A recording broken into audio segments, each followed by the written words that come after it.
The combo breaker did happen in the first rotation a little bit. Sorry, in the first time they played against each other. So it's going to be the Cursed Hollow, the first map they're going to play. No shenaniganry maps here straight away. Yeah, very, very standard opening, if you will, if you were talking and using Hearthstone terms. It's similar to Infernal Shrines, you know? There's hardly anything that you can do wrong by picking Cursed Hollow. Both maps are very neutral. You can make plenty of decisions, right? If you want to go for the objective, if you want to go for mercenaries or bosses instead, or if you just push straight up. Like yesterday, I keep saying this, 2 days ago, we saw BTG win a map on Cursed Hollow without even winning a single tribute Tetra. Yup, that's BTG for your objective overrated. I'm like, I was thinking about it earlier because I had a lot of time to think yesterday without internet, and it was that situation of, I mean, the Cursed Hollow objective, other than disabling structures, is probably one of the worst because you actually could lose XP from it. Mm-hmm. Because your lanes push up and then your opponent just clears them. It's a situation of, if you really want to, if you have enough wave clear on your team, you can be like, why would we need the minions to be 1 health when we can clear them good enough anyway? Let's just win everything else. Right. That's actually an interesting point. I can already see you, you know, donning your toupee and wearing a nice white British gentleman toupee and just thinking, you know, like a philosopher. Toupee? Yeah. I don't think you're thinking... I think you're misremembering what a toupee is. What? What's a toupee, Kendrick? Okay, so it's something you put on if you don't have hair, and it makes you look good because all of a sudden you have hair. Yes, but I have hair. Why would I need you don't have long gray hair though, and you don't look like a philosopher. Well, that's. Uh-oh, I think the talks about a toupee and gray hair and the Stone of the Philosophers made Tetra disconnect. However, I'm still here. Okay, okay. It was just a lag. Yeah, I just said that's philosophist and then stayed quiet waiting for a response. Because we didn't really hear the last words of your sentence, so I was like, uh-oh. Okay, but good to have you back, buddy. Good to have you back. Yay. Hurrah. But no, it was more along the lines of lying in bed watching Kitchen Nightmares because it's the only thing I had downloaded. Just sitting there, and then I was like, Cursed Hollow objective kind of sucks. Just if you don't have wave clear, Twitch it! Don't you dare interfere with my fancy lingo. I wanted to sound super sophisticated by saying toupee, which is a fancy French word, instead of wig. Which is Why didn't you just go beret if you wanted a fancy French word? Okay, could have done that. I'm gonna start a guerrilla war against the Cursed Hollow objective, wearing my beret. Okay. That'll go on Mythbusters. Either way, Tassadar becomes the first pick for RPG. Yeah, nothing new here. I mean, in the previous series, we didn't get to see a lot of Tassadar because it was A, banned, or just B, didn't really make a lot of sense in the team comps, respectively. So, really good to see that RPG is taking this very seriously, and they're not going for one of those experimental drafts in Game 1 again. I really don't want to see a double support Johanna, like, anytime soon. In the meantime, though, we see SOA relying on old friends, or old familiar friends and faces. Again, Uther and Greymane. Isn't it cool to see? Actually, it's not really cool. It's actually a little bit sad. That none of the Chinese teams is relying on the reworked heroes at all. Whereas in the Open Division in Europe, for example, we've seen plenty of it. We saw a lot of Leoric. We saw a little bit of Chromie. Yeah. We've seen a Chromie so far. It did not get stacked at all. But remember, we do have one of the best Chromies in the Chinese league currently in the game in the form of Infinity. Very true. So there is the chance of that. Very true. So Infinity, always cool to have those flexible players in your roster that are sort of unpredictable. And, you know, Lockdown and Infinity, those two, they can basically just switch heroes and switch roles like it was the easiest thing to do in the world, right? They share a very similar hero pool. So we see the ETC coming in. That is the Wang hero. With Lunara on the board, we're starting to get a little bit limited here. Tassadar already shows exactly what draft RPG are going for, due to the fact that we know what we know exactly the style that they play. We know Chicken has an insanely limited hero pool, aka if it's melee, it's his. So therefore, He's not going to be a solo he's not going to be the solo support. He's not going to be that kind of flex. He is not really a flex player. That is the interesting thing about him. So therefore, this raged assassin kind of has to go to Infinity or Loktar, and the other one has to play the Tassadar due to the fact that they still need a main support and a melee hero for Chicken. So exactly Tetra, what they're picking and where. Speaking of Chicken and his, high, affinity towards melee heroes, I think I know what he's going to sing in the communication every single time they do a draft. What's he going to sing? If you're melee and you know it, clap your hands. If you're melee and you know it, clap your hands. And that's why you see Wang getting so vocal and angry every time they draft, right? Because like, stop it! Stop it! I'm trying to concentrate. Trying to figure the strategies here. Oh dear. So, what are we going to see from SOA? Now, the interesting thing is, even though we know exactly the kind of thing Chicken's gonna pick, it still kind of makes it difficult for SOA to actually pick stuff. Right. Because if they go for Arthas just to ruin Chicken a bit, then Leoric just gets picked as countered. In my opinion, the Dahaka could have been picked as a global, for example. In my opinion, the only correct move there would have been to pick Leoric or Dahaka and Arthas. They go for Muradin instead, so now there is the option of Leoric coming in against a solid double tank, whereas if they'd gone for Dahaka and Arthas, Arthas would have still forced the Leoric out from Chicken. Yeah. So it might have been a little bit more efficient there.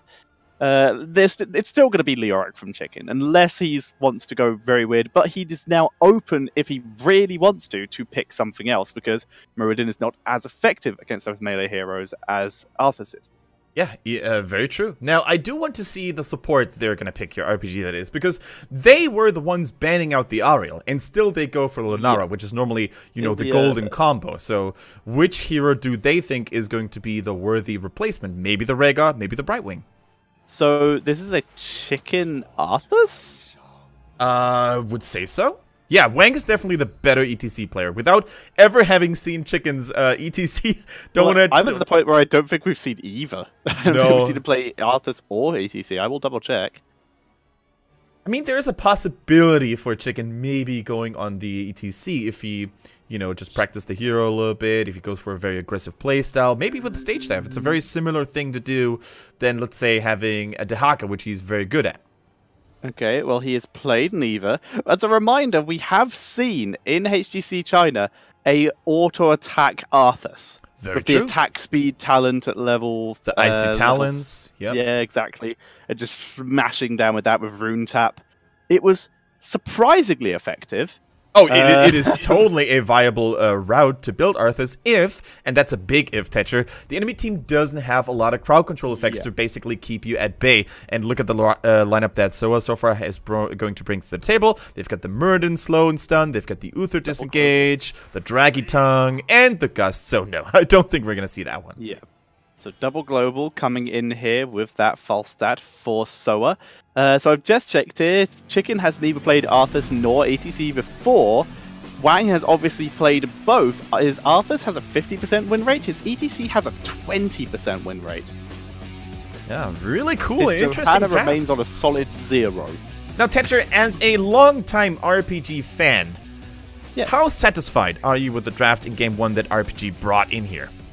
It's a new hero from Chicken. I'm already satisfied. It's a double frontline, double support, very safe. They've got Lunara as a solid damage dealer. They have Tassadar, which we already know both Infinity and Loktar can play very well. Overall, I think this is definitely... They're starting to slowly move outside of their comfort zone, but their moving is still into a very comfortable area. They're still keeping with their strengths. Chicken's very strong on melee heroes, so they're putting him on some tanks. But some of the more higher damage tanks, even ETC with Hammer-On, for example, and even just normally, is still one of the more control-based tanks. So even if that's what they put him on, I'm still down for it. I would also prefer if they put him on HGC, judging due to the win ratios of Wang. Yeah. I think both teams actually came out pretty strong in that draft. I do lean towards RPGs, though, because as you said, their frontline looks scary. Arthas and ETC, they're both hard to kill, yet at the same time also insanely dangerous when it comes to making plays and initiating teamfights. There is nothing scarier than an Arthur's played like a melee assassin in your backline. Let's see if it works out for them as we head into game number 1 between SOA and RPG.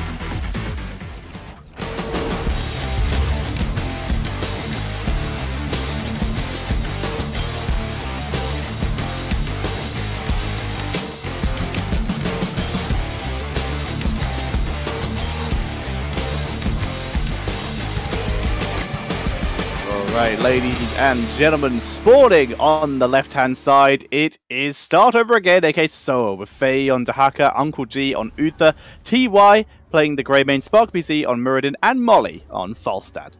And their opponents on the right-hand side, coming out swinging in the red trunks, it is going to be RPG with Chicken on that Arthas, ETC being played by Wang, Saz on Rhaegar, Tassadar is on Infinity, excuse me, it's the other way around, and Loktar is on the Lunara. And I think, Tetra, you might be a little bit ahead of mine, so I'm just going to... I'm on 8.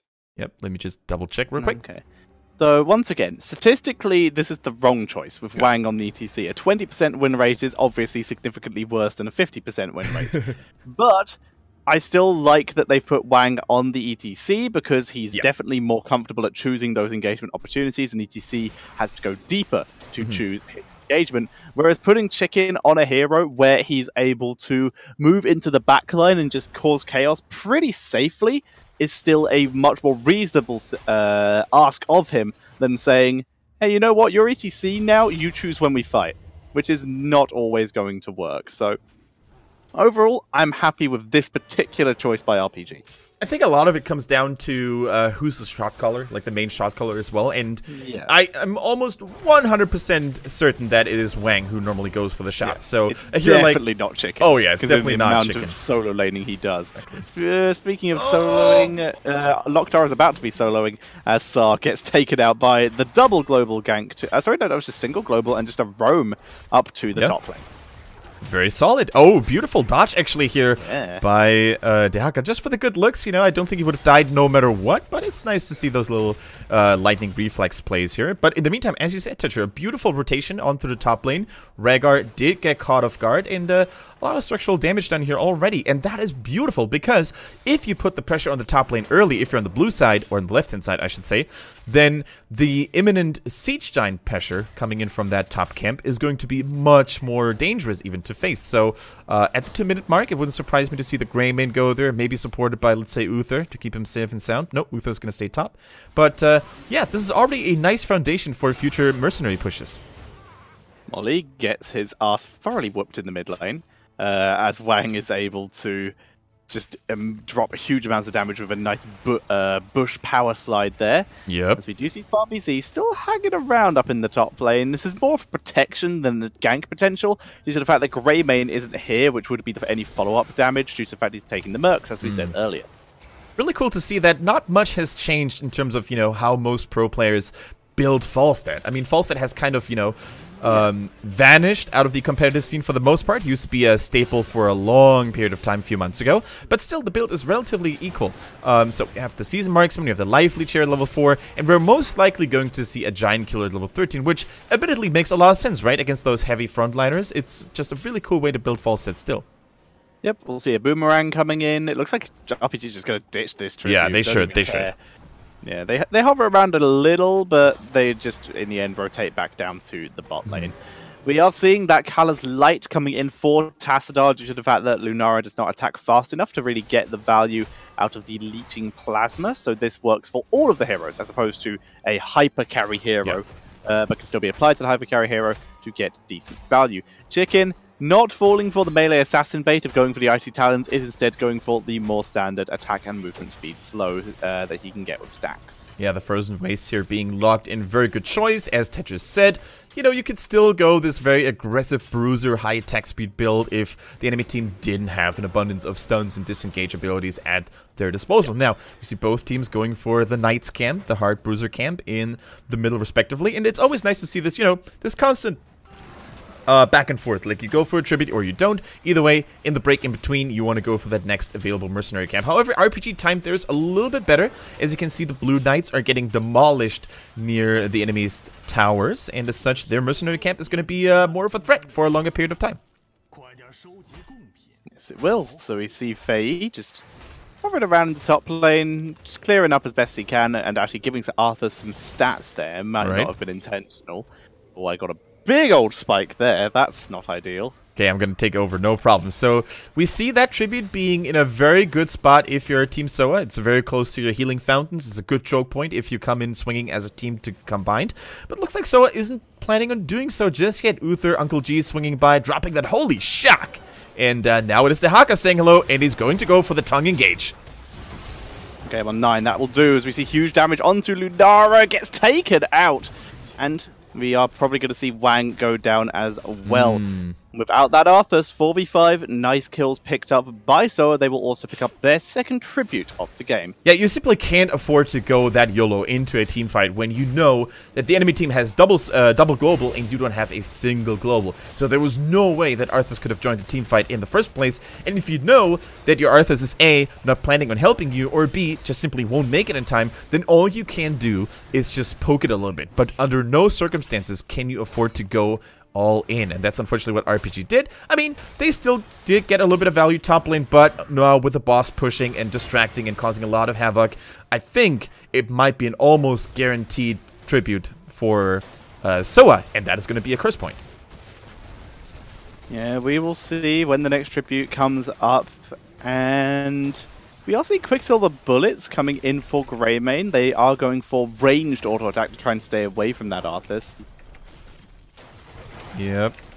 Just apologizing for the freezes, Fine, guys. I'm refreshing again because I'm still getting freezes and spikes. Yeah, we basically informed the Chinese production crew already, guys, so we are in straight direct contacts with them, so hopefully they're gonna send all their peons and they're gonna yell at them to work even faster and harder. Yeah, we're waiting for that job done for now, as we do see SOA with a 4-man rotation up to the top lane, clearing out that fort with no difficulty. However, positioning-wise, that does give RPG their first tribute of the game as Arthas comes careening into ETC. Yep. They are able to retreat, though, without too much difficulty. That Mighty Gus not getting the value that they wanted. He wanted to try and interrupt Arthas by hitting him with it as well. But you might ask, if SOA had been there quicker, could they have maybe utilized their level 10s? But speaking of level 10, Stage Dive goes in double stun against Wang, but he's still in good shape. Avatar is popped just in time before the power slide went through, and that's enough for the disengage. Stage Dive for an Avatar is actually pretty reasonable. It's a good 20-second trade advantage. Well, it was actually a 10-second, but ETC used his significantly first, so it will be up beforehand. Isolation was used as well. Not sure if it actually landed, though. Yeah, we didn't really see a lot of impact by isolation, but that of course can change. It's a very much hit or miss ability, and if you hit, boy, are you going to get value. If you don't, well, it's not the worst thing in the world to happen because of its low cooldown. So good to see. There's a couple of, of those abilities in the roster for SOA. Same goes for the Mighty Gust. You can definitely afford to miss one or two, but not in the middle of a team fight. Now, Spark BZ going on the Murden, no Avatar ready. Beautiful leaping strikes by Locktar, putting himself out of danger here. Gust is used, keeping everyone grouped up. Chicken is left alone, but Chicken is doing an incredible job on this front line. Cleanse having to be used to try and get Dehaka out, and it still does not work. Beautiful play by Locktar and Chicken there. Chicken turns out reasonable Arthas because he knows how to stand next to someone and E efficiently. He knows how to press buttons like R and whatever mouse button or keyboard button he has for the Iceborne Fortitude. Seems good. You know, we've criticized Chicken in the past for being a little bit too overzealous on heroes like Zeratul or Illidan, but Arthas seems to be his match, man. Doesn't die that easily, still dishes out a lot of damage if left unattended, so I want to see that more often. But, of course, we're going to see if he maintains that form throughout the game. Because it's one thing to shine in the early game. If you screw up late game, though, all of your previous achievements are going to be nullified. Also, while we are seeing bot getting taken down here, I had one of the most British pessimistic thoughts, I think, of all time earlier on. When you said, like, isolation is a hit or miss ability, my mind just went to the full, like, dry British humor of, yes, that is in fact how a skill shot works. It is in fact hit or miss. Those are the two options. But, yes, knew exactly what you meant. That was just my British dry pessimism coming in there. Thank you as for RPG not stomping me to the ground. Their cursed tribute. Yeah, are they just going to let that one go? No, they go in and lock down Rhaegar with a Stormbolt, but RPG's here to make a stand. Surprise Falstad, though, from behind. Chicken is frontlining hard. He's get a good isolation dropped onto him, though. Stage dive into the backline. Tag is getting some value. In comes Greymane. Divine Shield to try to take someone out. Gust buying some time for his team to try and take down the tanks, as Chicken is the one holding the line here. Talzadar zoning out Falstad. So much damage! Are being deleted by SOA. And RPG, even though they lost HGC, are able to come out significantly ahead. 3-1 in their favor. That was very much down to the sheer tankiness of Chicken. Yeah. And a very nice play by Tassadar to keep Falstad zoned. And you know what, Teacher? Things are only going to get worse here for SOA, because now level 13 has been reached for RPG, and that means unfair advantage plus Arthur slows for days, baby. And Lockter, who's already been tearing apart faces left and right, is now going to be a serious problem. Lockter in general, such a dominant player. He is one of the top tier ranged assassins in the league for a reason, constantly dishing out the damages. Look at his repositioning as well. He never overextends. Chicken is almost certainly going to die here. Isolation is dropped. Cleanse, actually, wait, really? Chicken gets out. He's able to survive. All the damage and abilities were dropped onto him there, but he is able to escape, and that is brilliant news for RPG. ETC has been split pushing top lane because he has stage dive, so he can.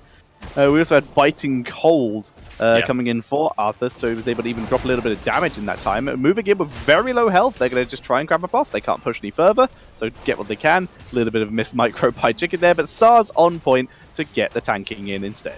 Sparkby's here on the Mord, and he's here to scout it out. Is he going to fully commit? He shouldn't, but his mere presence is enough to drive RPG back. They're too afraid of a throw boss. Yeah. Wow. There's double globals on the map. Falstad was near enough to fly in. Greymane and Uther were right nearby as well. Tahaka could tunnel in. That was clever. Scouting in and keeping everyone who had globals within range. Well played by SOA to prevent that. But you know what? I also don't want to take anything away from RPG, because they realized if we end up dying here for whatever reason, we're going to give the next tribute and the boss over to SOA, and that might be so much momentum swinging for SOA that we might not be able to come back. So I love the immediate response and reaction here. Not going for the boss, not risking losing members for the next tribute. That would be curse point for SOA. Very smart play. That is really cool, because we're not always used to seeing these kinds of smart decisions by Chinese teams. Oftentimes, the temptation of having a brawl over an objective is just too much, and they can't let go. Round 2. This time, Chicken effectively dodges the stun, as they will be able to take this down. In exchange, though, SOA grabbing their boss without any difficulty here. So this is just going to be a one-for-one trade. This is going to work out best for both teams here. Neither team wants to lose the boss they're currently taking, due to the fact that it would be moving on to tier 2s. As you can see, but the forts in the top lane of RPG and in the bottom lane of SOA are down. So instead, these bosses will move still onto forts. Actually, nodes. RPG did take down the top fort as well, so they come out far better here. Yeah, actually, this is definitely favorable, or favors RPG, who are actually eager to push for the boss. They now actually can afford to go ahead of the boss and deal a little bit of damage preemptively, so the boss will then get more value in hindsight. However, SOA, they smelled the pie, and they know that if they don't defend now, they're going to take some serious damage on that keep, potentially. Now, lucky. Good location here for RPG. It's not too far away, so they're not going to struggle against the heavy global composition here from SOA. They can once again prevent that curse point, because SOA is still occupied with that boss. Yeah, RPG will pick up this tribute without too much trouble.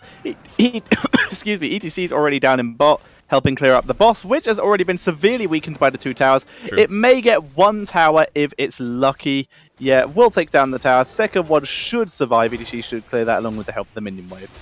In the meantime, the Bruiser camps are being tackled by both teams to have a little bit of a distraction going on, while the next tribute is going to arrive now anytime soon.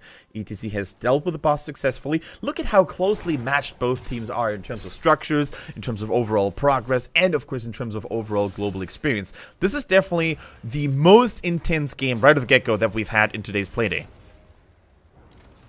Here comes Muradin, Nice stun and cleanse. A little bit late, but it's enough to get Locktar out of there.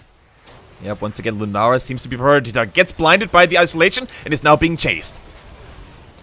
Gust is used to isolate ETC. He's focused down. Ancestral keeps him alive, though. Divine Shield onto Greymane as he tries to move to the backline. But Tassadar kites him out here. So now it's down to SparkBZ to try and hold down the front line. Gets stunned out, and he will drop. Nice kills here coming in by RPG. Can they pick up a second? I say kills, I meant kill. Not going to be able to pick up a second here. The Wang on ETC just went in and out like a beautiful cow should. Marvelously done by him. Actually not overextending, always staying close in reach of his support, so the ancestral could land on him. Actually a valiant effort though by SOA, who were stunning him mid-slide. So just a sliver too late for SOA to really unify their damage against the same target. And if ETC had fallen there, if the Wang had fallen, then this fight could have turned around. However, RPG, marvelous communication once again, and a really good fight. So Rhaegar has gone for, I want to say, Rising Storm on level 16. It's a talent we don't see too often picked, so name of it. Which one? Yeah, Rising Storm. The stacking damage. Oh yeah, for Rhaegar. Arthur, so more damage for Chicken as he just wades forward. That's actually a really nice detail you mentioned there, Tetcher, because look at all the AoE damage that RPG has at their disposal right now. Heavy AoE damage coming in by Arthur's, going for the respective talents at 13 and 16. Lunara, we have the unfair advantage. We have her poison damage that's kicking like crazy in the first place. And as you said, the Rising Storm. Combined up with the Echo Pill by ETC, and there's going to be so much ticking damage. I mean, Uther is sweating in his armor already as it is, but I don't think he's going to have a good time here at all against the heavy AoE composition by RPG. No, he's having a bit of a rough game. On the right side, Dahaka has now turned into a car. And Leaping Strike keeps Loktar alive. The armor reduction is good though, but it's not enough. Lunara is already safe, has been cleansed from the isolation. Can't see anything, but is no longer silenced. Sarah and Locked and Molly are right next to each other and haven't realized. Here comes the stage dive. Does not hit TY, which was the target. Power side is immediately cleansed out. The route onto SparkBZ though could be enough. And the Leaping Strike picks up that kill. But a sneaky Dahaka picks up the curse, and that will at least slow down any push attempt or objective attempts coming in from RPG. Yeah, really well played here by both teams respectively. Whereas RPG was going for the teamfight approach, it was SOA who played the map and went for that curse point. And already Dahaka is trying to get a little bit of value done here in the bottom lane, but ETC with Sage Dive is having none of it. It is currently on cooldown, but should be back now anytime soon. Now, top lane needs to be defended. RPG can't afford to waste a lot of time here in the middle. They need to go back and keep their side lane safe and sound. However, if you take a look at the global XP Tetcher, those last team fights, I should say, that were all won by RPG, is slowly but surely making a pretty big difference. Yeah, unfortunately, that last fight was actually a combo breaker as well, due to the fact that RPG, after the first two tributes, got 5 in a row, and that would have been their 6th, but Dahaka sneakily able to steal that away.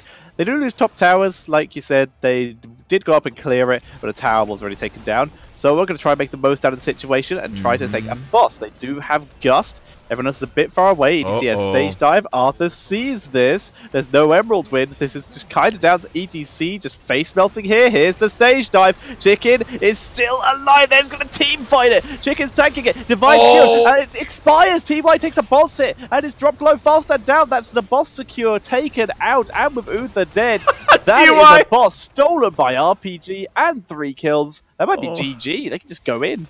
I don't know, man, Tetra. That boss just asked to be stolen. The moment they saw Chicken in place, they must have realized, okay, there's no way we're gonna get it. RPG knows about it. They have their own respective global. The Gust was used early as well. So much AoE damage in that narrow choke point. The boss was behind SOA. RPG was in front of them. They were getting sandwiched of doom. And yeah, this is probably gonna be it. I don't think SOA has what it takes. Only Murder and Dahaka alive. RPG don't even bring the boss. They just go straight through, kill the keep themselves, and are burning it down the core. That is going to be GG, and RPG will take game number 1.